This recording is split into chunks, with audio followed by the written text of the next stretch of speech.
नमस्कार दोस्तों, मेरा नाम है अरुण और स्वागत है आप सभी का अरुण जी टेक्निकल में। दोस्तों, आज के इस वीडियो में हम लोग सेल से जुड़े सभी रहस्यों के बारे में जानने की कोशिश करेंगे कि सेल जो कि अपने आप में एक अद्भुत प्राणी है। आप समझ सकते हैं कि लाइफ का basic and functional unit cell है। उस सेल के बारे में आज हम लोग पढ़ेंगे और सेल से जुड़े बहुत सारे तथ्यों के बारे में जानने की कोशिश करेंगे। तो दोस्तों, अब हम लोग जंप करते हैं यूकैरियोटिक सेल्स में। यूकैरियोटिक सेल्स कौन से सेल होते हैं? वे सेल्स, यूकैरियोटिक सेल्स को बोला जा सकता है मॉडर्न सेल्स। मॉडर्न सेल्स का मतलब जिनके पास बहुत सारी मशीनरी अंदर ही है उनके। जैसे आप देखेंगे कि उनके पास माइटोकॉन्ड्रिया होता है, क्लोरोप्लास्ट होता है और भी इतनी सारी चीज़ें होती हैं जो प्रोकैरियोटिक कभी सोच भी नहीं सकते हैं। प्रोकैरियोटिक में क्या क्या होता है? प्रोकैरियोटिक में सिर्फ और सिर्फ राइबोसोम होते हैं, क्योंकि वो नो मेम्ब्रेन बाउंड स्ट्रक्चर है। और मीजोसोम आपको बताया कि इंटरनल कवरिंग होती है। प्रोकैरियोटिक के पास एक एक्स्ट्रा डीएनए होता है जिसको हम लोग जीनोमिक डीएनए बोलते हैं। उसको बोला जाता है प्लास्मिड्स। क्या बोला जाता है? प्लास्मिड्स। तो दोस्तों, ये था प्रोकैरियोटिक के बारे में। यूकैरियोटिक में सबसे पहले इनको मॉडर्न सेल्स बोला जाता है। मॉडर्न सेल्स के बाद इनके पास बहुत सारे ऑर्गेनेल्स होते हैं, जैसे कि एंडोमेम्ब्रेन सिस्टम इनके पास होती है जिसमें गोल्गी अपरेटस आ जाते हैं, वैक्यूल्स आ जाते हैं, लाइसोसोम आ सकते हैं, पैरोक्सिसोम आ जाते हैं और रफ एंडोप्लाज्मिक रेटिकुलम आ जाता है, स्मूथ एंडोप्लाज्मिक रेटिकुलम आ जाता है। ये सारे चीज एंडोमेम्ब्रेन सिस्टम कहलाता है। इसके बाद एंडोमेम्ब्रेन सिस्टम के जस्ट बाद आता है, जैसे आप माइटोकॉन्ड्रिया देखेंगे, आप क्लोरोप्लास्ट देखेंगे, आप और क्या होता है उसमें, आप सेंट्रियोल देखेंगे, आप न्यूक्लियस देखेंगे। न्यूक्लियस की मेन स्टडी किसमें हम लोग कर सकते हैं? यूकैरियोटिक में। तो दोस्तों, यूकैरियोटिक जो जितने भी ऑर्गेनिजम्स हैं, हमारे जितने ज़्यादातर सेल्स यूकैरियोटिक होते हैं, या फिर लिविंग वर्ल्ड के ज़्यादातर सेल्स। एक्चुअली में ये सवाल आया है कि जो लिविंग वर्ल्ड है, लिविंग वर्ल्ड के ज़्यादातर सेल्स किस चीज़ के हैं? तो दोस्तों, लिविंग वर्ल्ड के ज़्यादातर सेल प्रोकैरियोटिक सेल्स के, क्योंकि प्रोकैरियोटिक सेल्स समंदर होता है, समंदर के अंदर प्रोकैरियोटिक सेल्स नीचे मान लीजिए गिर गए हैं, अब वो इनएक्टिव फॉर्म में पूरा समंदर भर देते हैं। तो आप समझ सकते हो उनकी सेल्स कितने ज़्यादा होंगे। दोस्तों, यूकैरियोटिक सेल में हम लोग सबसे पहले स्टार्ट करते हैं एंडोमेम्ब्रेन सिस्टम। यूकैरियोटिक सेल जिनके पास मॉडर्न टाइप ऑफ सेल्स हैं, मॉडर्न टाइप ऑफ न्यूक्लियस है, सभी सेल जो ऑर्गेनिज्म अच्छी तरीके से डेवलप्ड है, ऐसे सेल के बारे में हम लोग स्टडी करेंगे। इनको भी दो पार्ट्स में डिवाइड किया जा सकता है, animal cell, plant cell. Animal cell क्या होते हैं? एनिमल सेल को कहीं से फूड लेना होता है, फिर उसको एनर्जी में तोड़ता है। और प्लांट सेल क्या करता है? प्लांट सेल एनर्जी को लेके और फूड भी बनाता है और साथ में अपनी एनर्जी भी यूज करता है। तो दोस्तों, आप देखेंगे कि एनिमल सेल में ऐसा क्या होता है, प्लांट सेल में ऐसा क्या होता है, जो ये प्रोसेसेस उल्टे होते हैं। दोस्तों, सबसे पहले characteristic feature of animal cells आता है। Characteristic feature of animal cells क्या होते हैं? Characteristic feature of animal cells होते हैं सेंट्रियोल्स। सेंट्रियोल्स का मतलब एक परपेंडिकुलरली दो सिलेंडर को अरेंज किया जाए। इस तरीके से एक सिलेंडर लाया जाए, एक इस तरीके से सिलेंडर लाया जाए। इन दोनों को अरेंज करने में जो बनेगा वो सेंट्रोजोम होगा। क्या होगा? वो पूरा सेंट्रोजोम। इसी से स्पिंडल फाइबर्स इस तरीके से निकलते हैं और इस तरीके से निकल के क्रोमोसोम्स में डिटैच होकर माइटोसिस या फिर मियोसिस करते हैं। या फिर मतलब कि सेल्स को दो पार्ट्स में डिवाइड करने के लिए सेंट्रोजोम जो निकल के स्पिंडल फाइबर्स बनाते हैं, उसकी एक इकाई को जो सेंट्रोमियर होता है, सेंट्रोमियर क्या करता है? सेंट्रोमियर वो स्पिंडल फाइबर निकालता है और साथ में यही एनिमल सेल्स की पहचान होती है। एनिमल सेल्स की क्या पहचान होती है? एनिमल सेल्स की ये पहचान होती है कि उनके पास सेंट्रोजोम होता है। और प्लांट सेल की क्या पहचान अगर आपको बोली जाए, तो दोस्तों, प्लांट सेल के पास आप देखेंगे तो लार्ज वैक्यूल्स होते हैं। लार्ज, अबाउट 90% जितना बड़ा पूरा सेल है उसका 90% वैक्यूल्स लिए रहते हैं। वैक्यूल्स क्या होते हैं, अभी वैक्यूल्स के बारे में भी हम लोग आगे स्टडी करेंगे। सेंट्रोसोम के बारे में भी हम लोग अभी आगे स्टडी करेंगे। दोस्तों सबसे पहली बात आती है एंडोमेम्ब्रेन सिस्टम की। एंडोमेम्ब्रेन सिस्टम क्या होता है? एंडोमेम्ब्रेन सिस्टम का मतलब है एक ऐसा सिस्टम जो मेम्ब्रेन के ऊपर बना है, जो मेम्ब्रेन के ऊपर बना है, उसको क्या बोलते हैं? Endomembrane system. एंडोमेम्ब्रेन सिस्टम में आपका आता है rough endoplasmic reticulum, smooth endoplasmic reticulum, Golgi apparatus, lysosome, vacuoles. सबसे पहले हम लोग राइबोसोम के बारे में जानेंगे। जैसा कि प्रोकैरियोटिक में भी हमने बताया कि राइबोसोम प्रेजेंट होते हैं, राइबोसोम के बारे में कुछ जान लेते हैं, वरना आगे समझने में थोड़ी आसानी होगी। दोस्तों राइबोसोम एक ऐसा ऑर्गेनिज है जो कि प्रोटीन सिंथेसिस करता है। प्रोकैरियोटिक सेल के साथ प्रोटीन सिंथेसिस करता है। प्रोटीन सिंथेसिस का मतलब आपने प्रोटीन लिया, आपने छोड़ दीजिए, आप तो हायर लेवल ऑर्गेनिजम्स हैं। जो सेल होगा, सेल अगर प्रोटीन लेगा तो राइबोसोम प्रोटीन को सिंथेसिस करेगा, उसके पेप्टाइड बॉन्ड तोड़ेगा। तो राइबोसोम नॉन मेम्ब्रेनस स्ट्रक्चर होते हैं जो कि प्रोकैरियोटिक और यूकैरियोटिक दोनों में प्रेजेंट होते हैं। इनका महत्वपूर्ण योगदान प्रोटीन सिंथेसिस में होता है। दोस्तों इसके बाद राइबोसोम का पता चल गया। अब हम लोग जो एंडोमेम्ब्रेन सिस्टम है उसको कंटिन्यू करते हैं। एंडोमेम्ब्रेन सिस्टम में जैसे आप देखते होंगे न्यूक्लियस होती है, न्यूक्लियस की जो गोल कवरिंग होती है, जैसे कि आप स्लाइड में भी देख रहे हैं, जो गोल कवरिंग होती है उस गोल कवरिंग के आसपास एक एंडोमेम्ब्रेन सिस्टम डेवलप होता है, यानी मेम्ब्रेन के साथ में ही लगा हुआ एक सिस्टम, उसको बोलते हैं हम लोग एंडोप्लाज्मिक रेटिकुलम। आप देखेंगे कि इस तरीके के डिजाइन्स बनी होती हैं, इसको बोलते हैं हम लोग एंडोप्लाज्मिक रेटिकुलम। एंडोप्लाज्मिक रेटिकुलम के ऊपर अगर राइबोसोम होंगे तो राइबोसोम की वजह से वो एंडोप्लाज्मिक रेटिकुलम रफ लगने लगता है, खुदड़ा खुदड़ा लगने लगता है। उसकी वजह से उसको हम लोग बोल देते हैं रफ एंडोप्लाज्मिक रेटिकुलम। और जिनके पास ये नहीं होता है वो चिकने रहते हैं तो उनको बोलते हैं स्मूथ एंडोप्लाज्मिक रेटिकुलम। तो जो रफ एंडोप्लाज्मिक रेटिकुलम है उसके पास राइबोसोम होगा और एंडोप्लाज्मिक रेटिकुलम होगा। जो स्मूथ एंडोप्लाज्मिक रेटिकुलम है उसके पास राइबोसोम नहीं होगा। तो दोस्तों रफ एंडोप्लाज्मिक रेटिकुलम किस काम आएगा?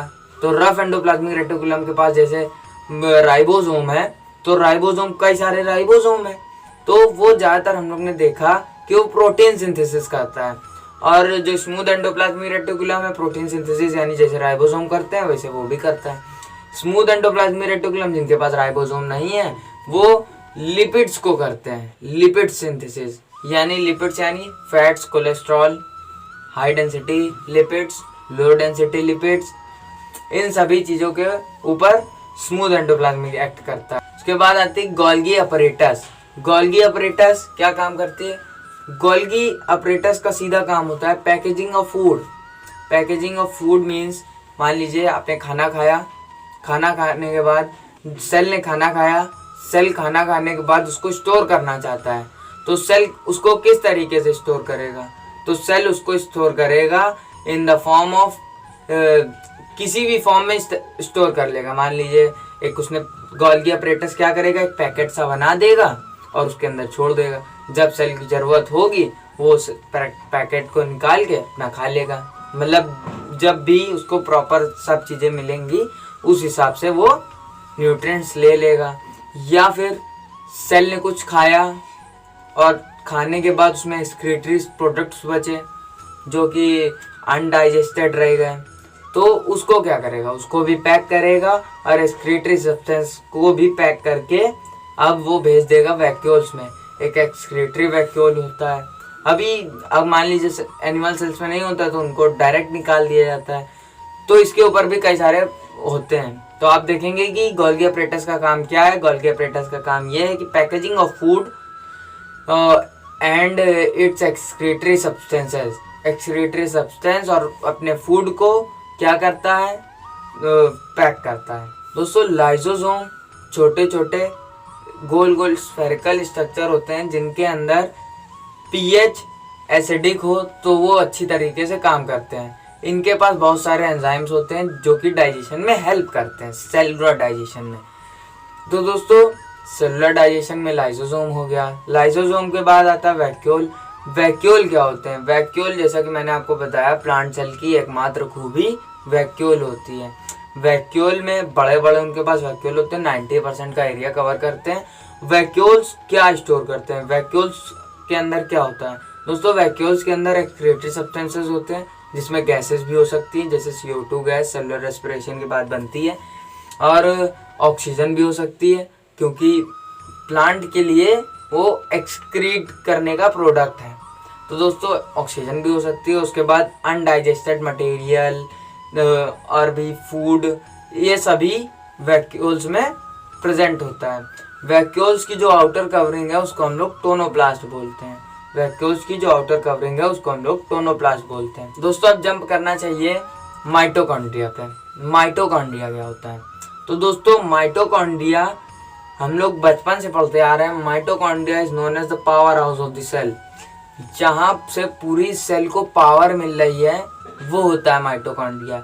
जैसे आप देखते नहीं कि घर पे एक मीटर लगा होता है, फिर उसके बाद एक सप्लाई चेन होती है, उसके बाद बल्ब्स होते हैं और भी बहुत सारी चीज़ें होती हैं। तो जो पावर सप्लायर है, पावर सप्लायर कौन है? मान लीजिए मीटर से आ रही पावर, तो मीटर से पावर आना यानी मीटर पावर दे रहा है सबको। अगर मीटर नहीं देगा तो काफ़ी ज़्यादा डेप्थ हो जाएगी। मान लीजिए बाकी तो लोग इमरजेंसी चला सकते हैं, तो इमरजेंसी ऐसे सेल के पास भी होती है। सेल भी अपने बाकी ऑर्गेनिज से कह सकता है कि प्रोटीन को सिंथेसिस करो, एनर्जी बनाओ, ATP बनाओ। तो दोस्तों माइटोकॉन्ड्रिया है। माइटोकॉन्ड्रिया का जो नंबर होता है, यानी एक माइटोकॉन्ड्रिया पर सेल होगा कि 18 माइटोकॉन्ड्रिया पर सेल होगा, कितने माइटोकॉन्ड्रिया होंगे एक सेल में? तो दोस्तों ये भी वेरी कर सकता है कि किसी सेल के पास माइटोकॉन्ड्रिया का हो ही ना। जैसे कि हमारे RBC हैं, RBC को क्या करना है? RBC are just a packet of, किस चीज के पैकेट है? हीमोग्लोबिन। हीमोग्लोबिन के पैकेट हैं, जिससे कि वो जल्दी जल्दी ऑक्सीजन से हर जगह से ऑक्सीडाइज हो जाए और ऑक्सीजन का ट्रांसपोर्ट कर दें। तो दोस्तों आपने देखा कि RBCs के पास एक भी माइटोकॉन्ड्रिया है, क्या वो जीवित नहीं है? जीवित है। और भी बाकी भी जितने सेल्स हैं उनके पास, कईयों के पास ज़्यादा माइटोकॉन्ड्रिया होंगे, कई के पास बिल्कुल भी माइटोकॉन्ड्रिया नहीं होंगे। माइटोकॉन्ड्रिया एक सेमी ऑटोनोमस ऑर्गेनिज है। सेमी ऑटोनोमस ऑर्गेनिज का मतलब आत्मनिर्भर। जिस तरीके से आत्मनिर्भर भारत बनाने की सोचा जा रहा है, आत्मनिर्भर भारत का मतलब किसी से कोई लेना देना नहीं, हम अपने ही ऊपर डिपेंडेंट हैं।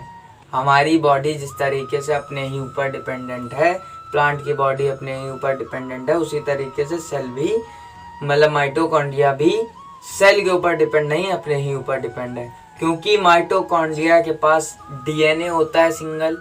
माइटोकॉन्ड्रिया के पास खुद का DNA होता है। माइटोकॉन्ड्रिया के पास खुद के राइबोसोम होंगे, और खुद के राइबोसोम के बाद उनकी राइबोसोम की जो सेडवर्स यूनिट है, सेडबर्ग्स यूनिट यानी एक सेडिमेंटेशन कोफिशिएंट होता है। जैसे आपने कोई चीज़ ली, उसको ऐसे रोटेट करवाया तो उसकी डेंसिटी के हिसाब से लेयर्स अरेंज हो जाती हैं, उसी को हम लोग सेडवर्स यूनिट बोलते हैं। तो माइटोकॉन्ड्रिया के पास 70S होता है, साइटोप्लाज्म के पास 80S होता है, ज़्यादा होता है, बस ये थोड़ा सा कम होता है। आप देखेंगे कि दो टाइप के होते हैं, एक 70S एक 80S। तो माइटोकॉन्ड्रिया के पास जो होता है वो 70S होता है। माइटोकॉन्ड्रिया के पास राइबोसोम है, इसका मतलब उसके पास खुद की प्रोटीन सिंथेसाइजिंग मशीनरी है, प्रोटीन को वो सिंथेसिस भी करेगा। दोस्तों अब mitochondria takes a very important role in, किसमें सबसे ज़्यादा इंपॉर्टेंट रोल होगा? माइटोकॉन्ड्रिया का सबसे ज़्यादा इंपॉर्टेंट रोल होगा सेलुलर रेस्पिरेशन में। सेलुलर रेस्पिरेशन का मतलब है कि जो हम लोग देखते हैं बचपन से कि ग्लूकोज आया, वाटर आया, हम लोग ने सिंथेसाइज किया, फिर उसके बाद CO2 बना, H2O बना, साथ में ATP बना।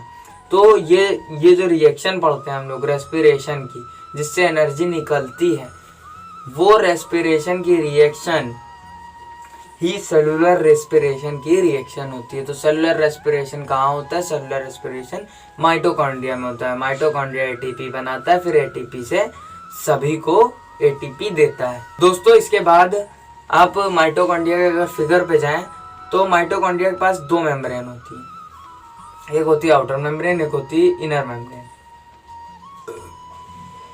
आउटर मेम्ब्रेन पूरी एकदम कवर्ड होती है, कुछ नहीं उसमें होता है, उसको बोलते हैं आउटर मेम्ब्रेन। और जो इनर मेम्ब्रेन्स होती हैं, इनर मेम्ब्रेन्स के अंदर इस तरीके से रूगे निकले होते हैं, रूगे इस तरीके से, उसको हम लोग क्रिस्टे बोलते हैं। क्रिस्टे क्या बोलते हैं? क्रिस्टे, यानी इस तरीके की इनफोल्डिंग्स को क्रिस्टे बोला जाता है। क्रिस्टे के अंदर क्या भरा होता है? क्रिस्टे के अंदर मैट्रिक्स भरा होता है। मैट्रिक्स के अंदर ऑक्सीजोम होते हैं, वही ऑक्सीजोम सेलुलर रेस्पिरेशन में मदद करते हैं। इसके बाद बात करते हैं मतलब प्लास्टिड्स के बारे में।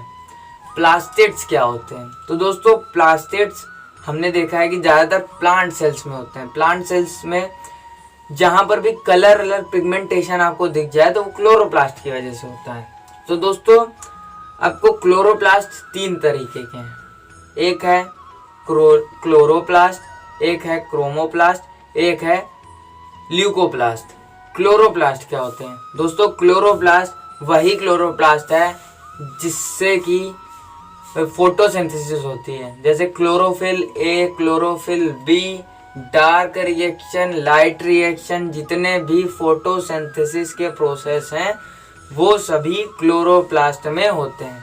इसके बाद क्लोरोप्लास्ट के कौन कौन से पिगमेंट्स होते हैं? क्लोरोप्लास्ट के क्लोरोफिल पिगमेंट होता है, क्लोरोफिल ए, क्लोरोफिल बी। तो इन सभी पिगमेंट्स को मिला के क्या बनाते हैं? कैरोटेनॉइड पिगमेंट होते हैं। वो सभी पिगमेंट क्या मिलके बनाते हैं? क्लोरोप्लास्ट बनाते हैं, क्लोरोप्लास्ट। क्लोरोप्लास्ट के बाद दूसरा आता है क्रोमोप्लास्ट। क्रोमोप्लास्ट किस चीज़ों से मिलके बना होता है? क्रोमोप्लास्ट मिलके बना होता है ज़ैंथोफिल से। ज़ैंथोफिल और भी बहुत सारी चीज़ें हैं जिनसे मिलके ये बना होता है।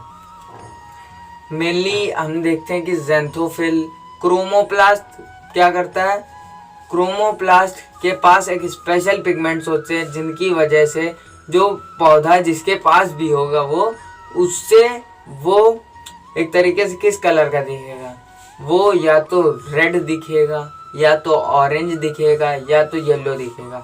यानी रेड वाली वेवलेंथ से लेकर येलो वाली वेवलेंथ के बीच में जितने कलर आ सकते हैं, यानी उस तरीके से मत समझिए। तो रेड और येलो को मिक्स करके जितने तरीके के शेड्स बनाए जा सकते हैं उन सभी शेड्स के हो सकते हैं। दोस्तों इसमें दो इम्पॉर्टेंट होते हैं। तीसरे पे आते हैं, तीसरा है एल्यूरोप्लास्ट, ल्यूकोप्लास्ट। ल्यूकोप्लास्ट में भी हम लोग को तीन पढ़ने होंगे। ल्यूकोप्लास्ट कलरलेस होते हैं, इनके पास कोई कलर नहीं होता है। और ल्यूकोप्लास्ट जो होते हैं, ल्यूकोप्लास्ट एनर्जी को स्टोर करने में मदद करते हैं। सिंपल सी बात है, एनर्जी को स्टोर करने में क्लोरोप्लास्ट के अंदर ये मदद करते हैं। तो क्लोरोप्लास्ट में जो ल्यूकोप्लास्ट है, ल्यूकोप्लास्ट के भी हम लोग तीन टाइप्स पढ़ेंगे। यानी आपने देखा कि जो क्लोरोप्लास्ट है वो तीन तरीके हैं, क्लोरोप्लास्ट, क्रोमोप्लास्ट, ल्यूकोप्लास्ट। ल्यूकोप्लास्ट के भी अब तीन टाइप्स हैं, एक एल्यूरोप्लास्ट, एक एल्यूरोप्लास्ट और एक इलियोप्लास्ट और एक एमाइलोप्लास्ट।